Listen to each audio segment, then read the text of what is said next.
नमस्कार, आप देख रहे हैं टीवी 27 न्यूज। तमाम अहम खबरों के साथ मैं हूं आलोक। खबरों के सिलसिले को विस्तार दें। इस वक्त ग्रेटर नोएडा से एक बड़ी खबर का रुख करेंगे, जहां पर पुलिस और लुटेरों के बीच हुई मुठभेड़ में एक शख्स को गोली लगी, एक मौके से फरार हो गया। वहीं लूटी हुई कार और तमंचा बरामद हुआ है। तो मुठभेड़ में एक को लगी गोली और एक शख्स मौके से भागने में कामयाब रहा। पुलिस की जांच लगातार जारी है। लूटी हुई कार और तमंचा भी पुलिस ने फिलहाल बरामद कर लिया है और उस कार के आधार पर पुलिस की जांच अब लगातार बढ़ती जा रही है। कार किसके नाम है, लुटेरे कहां से आए थे, क्या मकसद था, ये तमाम सारे सवाल हैं जो फिलहाल जांच जिन पर पुलिस कर रही है। और ज्यादा जानकारी के लिए बात करेंगे अपनी तेज तर्रार संवाददाता सहयोगी सुमन चौधरी हमारे साथ जुड़ गए। सुमन, पुलिस और लुटेरों के बीच जो मुठभेड़ हुई है, लूटी हुई कार और तमंचा बरामद हुआ है, इसके अलावा क्या कुछ जानकारी मिल पा रही है उस कार के पेपर्स के बारे में या अन्य कुछ पूरी जानकारी चाहेंगे आपसे? थोड़ी देर लगता है जहां पुलिस चेकिंग कर रही है, चेकिंग के दौरान सुमन, आपकी आवाज हम तक बहुत साफ नहीं आ पा रही है। हम एक बार फिर से अपनी टेक्निकल टीम को बोलते हैं उस आवाज को जरा दुरुस्त करें। तब तक हम अपने दर्शकों को वो खबर बता रहे हैं। सुमन हमारे साथ लगातार जुड़ी हुई हैं। इस वक्त लूटी हुई कार और तमंचा बरामद हुआ है और बड़ी खबर ग्रेटर नोएडा से, जहां पर मुठभेड़ में एक शख्स को गोली लगी और एक मौके से फरार हो गया। लुटेरों के बीच मुठभेड़ हुई है। तो पुलिस और लुटेरों के बीच मुठभेड़ हुई है। इस वक्त की बड़ी खबर, मुठभेड़ में एक शख्स को गोली लगी और एक मौके से फरार हुआ। लूटी हुई कार और तमंचा फिलहाल बरामद कर लिया है। सुमन हमारे साथ लगातार जुड़ी हैं। सुमन, अगर आपको मेरी आवाज साफ मिल रही है तो जानना चाहेंगे फिलहाल क्या कुछ अपडेट है इस मामले में? बिल्कुल, देखिए अभी कुछ देर पहले ही पुलिस चेकिंग कर रही थी और चेकिंग के दौरान ये पूरी घटना हुई है, जहां पर अंकित जो कातिल अपराधी है, जो कार जो है लूटपाट करता था और कार भी बरामद हुई है, तमंचा भी बरामद हुआ है, कारतूस भी बरामद हुए हैं। देखिए इस तरीके की घटना जो कार लुटेरे थे जो लगातार कर रहे थे नोएडा में, उस गैंग का मानो पर्दाफाश हुआ है। उस गैंग को पकड़ा है पुलिस ने, जिसमें एक के पैर में गोली लगी है और एक बदमाश मौके से फरार हो गया है। देखिए अभी पुलिस दूसरे बदमाश की भी कोबिंग कर रही है, लेकिन अगर फिलहाल की अगर बात करें तो बात यहाँ आकर टिकती है कि जिस तरीके से गैंग सक्रिय था नोएडा में और उसका खात्मा एक तरीके से जो है सेंट्रल जेल पुलिस ने आज किया है। एक बदमाश है जो कार लूट की घटनाओं को अंजाम दे रहा था लगातार, और आज पुलिस जब चेकिंग कर रही थी तो कार लूट के ये फरार हो रहा था। दो बदमाश थे जिसमें एक के पैर में गोली लगी है, एक बदमाश मौके से फरार हो गया है। और देखिए सबसे बड़ी बात यह है कि ये घटना लगातार जो है अंजाम दे रहे थे ऐसी घटनाओं को, और आज पुलिस ने एक सलेरियो गाड़ी और जिंदा कारतूस तमंचों के साथ इनको पकड़ा है। जी बहुत बहुत शुक्रिया सुमन इस तमाम सारी जानकारी के लिए। खबरों में आगे बढ़ेंगे। प्रधानमंत्री नरेंद्र मोदी 2 दिन के झारखंड और पश्चिम बंगाल दौरे पर है। पहले वो धनबाद पहुंचे और उन्होंने बरवा अड्डा में जनसभा को संबोधित किया। उन्होंने जेएमएम और कांग्रेस पर जमकर निशाना साधा। पीएम ने कहा, जेएमएम का मतलब जमकर खाओ। पहले झारखंड के कोयले के ढेर मिलते थे, अब नोट के मिलते हैं। पूर्व सीएम हेमंत सोरेन पर तंज कसते उन्होंने कहा, यहां हो रहे नारों की गूंज जेल तक जानी चाहिए। बता दें कि जमीन घोटाले के आरोप में हेमंत सोरेन जेल में हैं। सभा स्थल तक पहुंचने के दौरान पीएम मोदी ने रोड शो किया। इससे पहले पीएम ने धनबाद के सिंदरी में हल कारखाने को देश समर्पित किया, जहां पीएम ने सभा को संबोधित करते हुए कहा, मैंने हल कारखाने को शुरू करने का संकल्प लिया। ये मोदी की गारंटी थी और आज ये गारंटी पूरी हुई। मैं 2018 में इस फर्टिलाइजर प्लांट का शिलान्यास करने आया था। आज सिर्फ सिंदरी कारखाने की ही शुरुआत नहीं हुई है, बल्कि मेरे देश के, मेरे झारखंड के नौजवानों के लिए रोजगार के हजारों नए अवसरों की शुरुआत हुई है।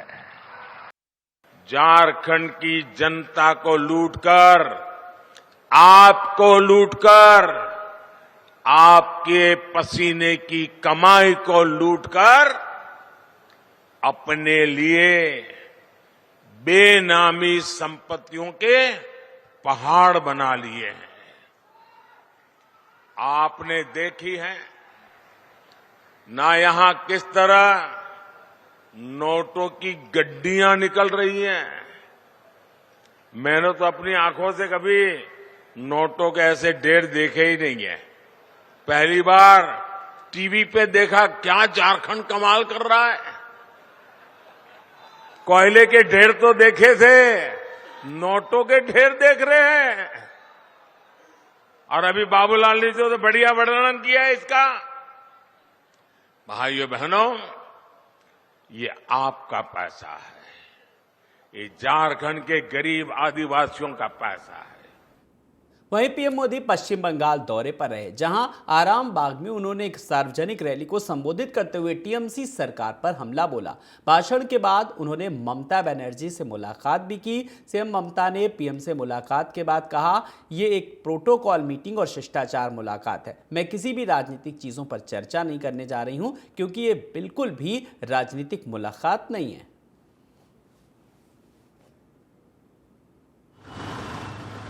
দিদি 7 তারিখ কি আপনি রাস্তায় নামছেন? দিদি 7 তারিখ এখনো কিচ্ছু ঠিক হয়নি। আচ্ছা কেউ কেউ রটাচ্ছে, যখন ঠিক হবে পার্টি বলে দেবে। আচ্ছা চা খেলেন দিদি, চা খেলেন, The চা Prime খেলেন। Minister has admitted in the public meeting that funds have been stalled and he ভাই আমি স্টেট বলছি, আজকে আমি কিছু বলবো না, যা বলার পার্টি বলবে। This is a protocol meeting and courtesy meeting.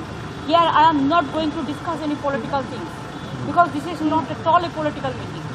দিদি আপনি কোনো গিফট দিলেন, কোনো উপহার দিলেন? वहीं उत्तराखंड राजभवन देहरादून में 3 दिवसीय बसंतोत्सव 2024 का शुभारंभ हुआ। फूलों की प्रदर्शनी के दीदार के लिए आम जनता 1 मार्च से 3 मार्च तक राजभवन में निःशुल्क प्रवेश की सुविधा रहेगी।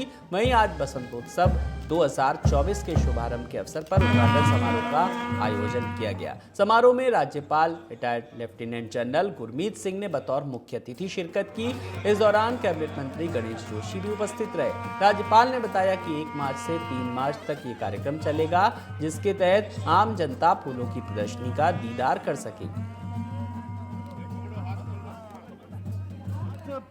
सबका, हर एक उत्तराखंडी का, हर एक भारतीय का उत्साह देखकर, उनका पुष्पों के साथ प्यार देखकर, उनका हनी के साथ प्यार देखकर, उनका प्रकृति के साथ प्यार देखकर बिल्कुल अलग ही एक आनंद आ रहा है। और मैं कहूंगा आज बहुत ही हम सब ने इकट्ठा होकर, पूरे परिवार ने इकट्ठा होकर आज एक डाक टिकट जारी किया है। वो थुनेर के बाद, वो थुनेर जो हमको औषधीय सहायता देता है बीमारियों में, कैंसर में, और प्रभु का, शिव जी का, वाहेगुरु का इतना आशीर्वाद है कि जो हमारे पुष्प हैं, जो हमारी जड़ी बूटियां हैं, वो पूरे विश्व में एकदम अलग है। आज एक और प्रथम बार जो चीज हो रहा है वो हाइड्रोपोनिक प्लांट्स के बारे में है। उसकी टेक्नोलॉजी से किस प्रकार पानी के अंदर ही आप उगा सकते हैं। वहीं विकास एवं पंचायत मंत्री देवेंद्र सिंह बबली शुक्रवार को नूंह जिले में लघु सचिवालय नूंह स्थित जिला लोक संपर्क एवं कष्ट निवारण समिति की मासिक बैठक लेने के लिए पहुंचे। लोकसभा चुनाव के लिए आचार संहिता लगने से पहले अंतिम ग्रीवेंस कमेटी की मासिक बैठक थी, जिसमें पंचायत एवं विकास मंत्री देवेंद्र सिंह बबली अधिकारियों व कर्मचारियों को खूब सख्त हिदायत देते हुए नजर आए।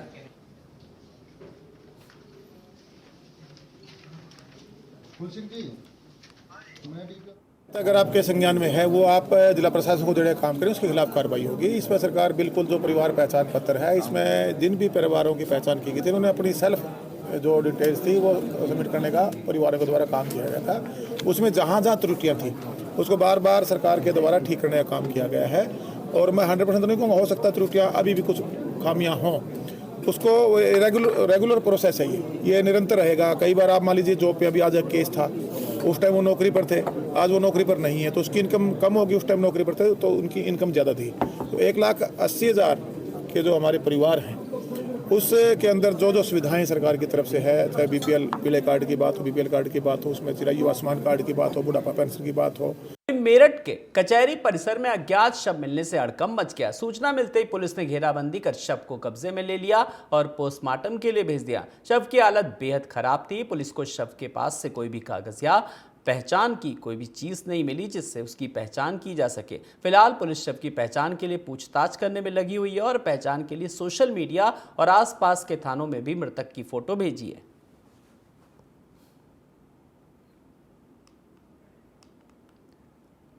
तो फिलहाल जिस तरीके से पुलिस, हालांकि जांच पुलिस की जारी है, लेकिन अभी तक कोई ऐसा क्लू नहीं मिल पा रहा है जिसके आधार पर पुलिस की जांच आगे बढ़ सके। ना ही कोई पेपर्स मिले हैं, कुछ ऐसा कोई भी चिन्ह मिला है जिसके आधार पर पुलिस की जांच हो सके। हालांकि फिलहाल फिर भी उसके बाद भी पूछताछ लेकिन लगातार जारी है।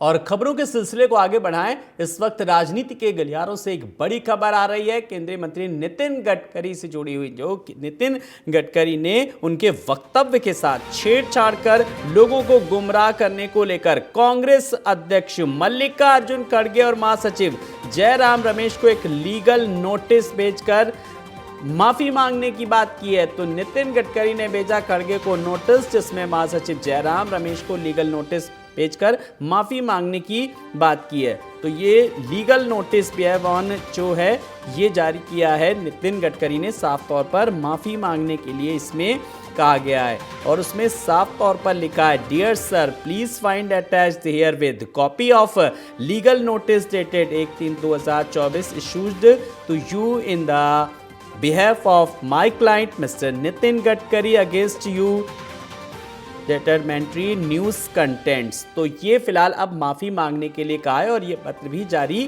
किया गया है। वहीं आरजेडी की बात करें, एक बड़ा झटका लग रहा आरजेडी को। भभुआ विधानसभा सीट से आरजेडी विधायक भरत बिंद एनडीए में शामिल हो गए हैं। बता दें कि भरत बिंद सम्राट चौधरी के साथ बिहार विधानसभा पहुंचे और बीजेपी में शामिल हो गए। वहीं एनडीए में शामिल होने के बाद उन्होंने कहा, मैं शामिल होना चाहता था इसीलिए आ गया।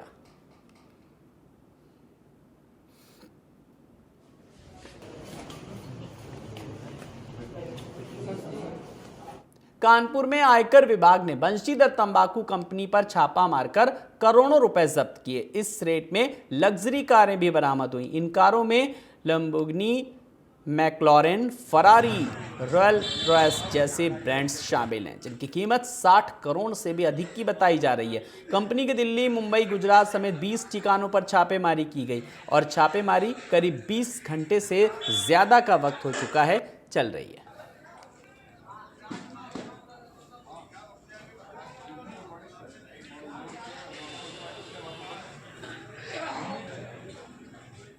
झांसी के मऊ रानीपुर नगर पालिका में बोर्ड की मीटिंग के दौरान पालिका अध्यक्ष के साथ 3 पार्षदों ने अभद्रता कर दी, जिसके बाद पालिका अध्यक्ष शशि श्रीनिवास ने इसकी शिकायत पुलिस से की।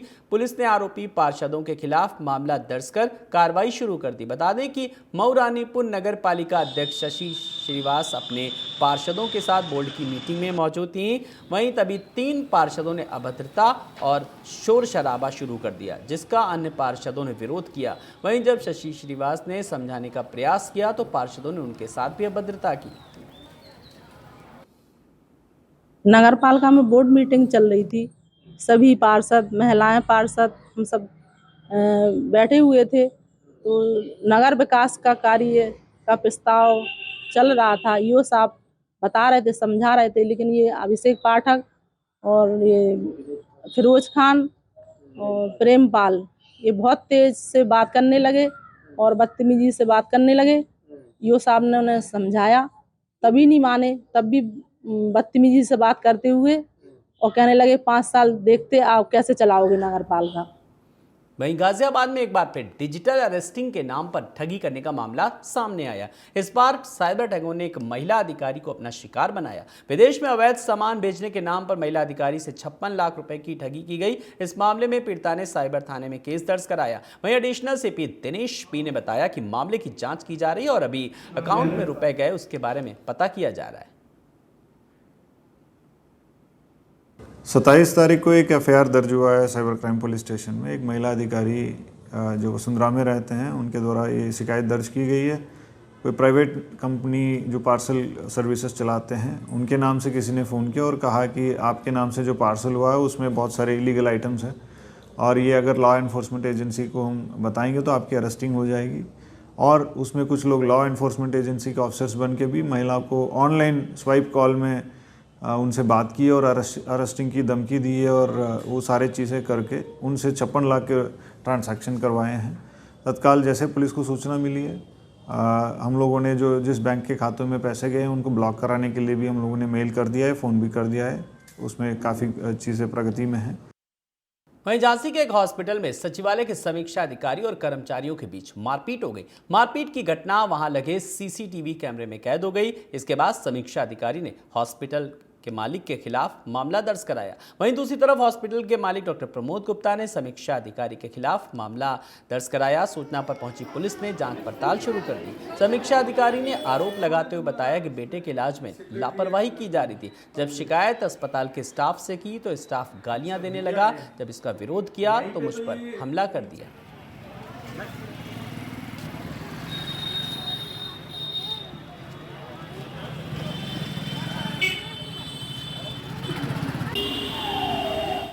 पच्चीस तारीख को हमारे एक मित्र हैं राम नारायण, उनके भांजे का बेटा भर्ती हुआ था। उन्होंने कहा डॉक्टर साहब उस बच्चे को पी लिया है, तो उन्होंने उस बच्चे को भर्ती कराया। करीब 1-1:30 बजे की बात है। सिंपल 14-15 पी लिया था, मतलब उसको मशीन में रख के 1-2 दिन में छुट्टी हो जाना थी। भर्ती कर लिया उसको। उसके बाद करीब 2:30 बजे में चला गया घर खाना खाने के लिए। इसी दौरान हमारे जूनियर डॉक्टर हैं डॉक्टर राजकुमार कुशवाहा, वो मिले होंगे उन्हें, तो उन्होंने पूछा था हमारा बच्चा कैसा है, तो माँ उसकी दूध पिला रही थी बच्चे को। वहीं नरसिंहपुर में पश्चिम बंगाल के संदेश खाली में महिलाओं पर हुए अत्याचार के विरोध में राज्यसभा सांसद कैलाश सोनी ने प्रदर्शन किया। इस दौरान सांसद कैलाश सोनी ने महामहिम राष्ट्रपति के नाम तहसीलदार को एक ज्ञापन भी सौंपा। महिलाओं के सम्मान में भाजपा मैदान, महिलाओं के सम्मान में, महिलाओं के सम्मान में ममता बनर्जी होश में।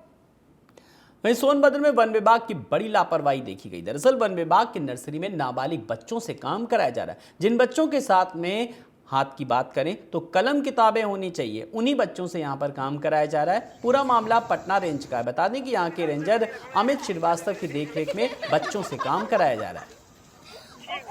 ठीक।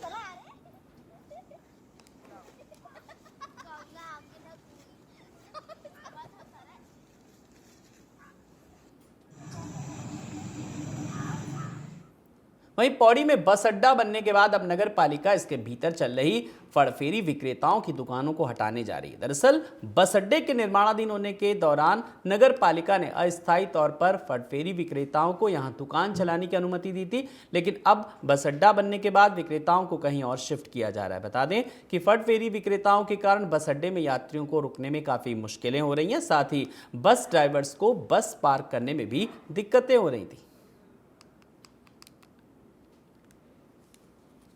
देखिए, इस संबंध में पूर्व में जिलाधिकारी महोदय और विधायक महोदय के द्वारा निर्देश दिए गए थे कि इनको कहीं अन्यत्र जो है हस्तांतरित किया जाए। और जो हमारा स्ट्रीट वेंडिंग एक्ट है 2014 का, उसमें भी यही नियम दिए गए हैं कि जो हमारे पथफेरी वाले हैं, व्यवसायी करते हैं लोग, उनको जब भी हटाया जाए यदि किसी जगह से, तो दूसरी जगह उनको स्थान दिए जाने का नियम है। तो इस संबंध में हमारे द्वारा कुछ स्थान चिन्हित करे गए हैं और जो पथफेरी वाले हैं उनसे भी वार्ता की जा रही है। और हम आशा करते हैं कि कुछ ही दिनों में जो हमारे बस अड्डे के अंदर जितने भी फड़फेरी वाले लगे हैं उनको हम अन्यत्र कहीं जगह देने में कामयाब हैं। उत्तर प्रदेश के बांदा जिले में पीपल मैन ने शादी समारोह में उपहार स्वरूप पौधा देकर एक अनोखी मिसाल कायम की।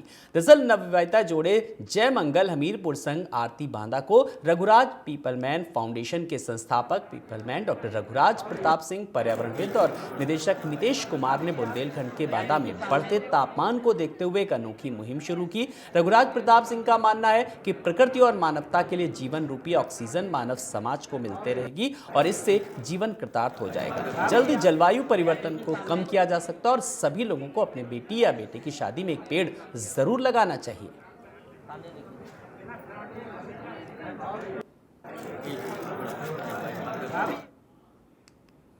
इन्हीं खबरों के साथ इस बुलेटिन में इतना ही। नमस्कार।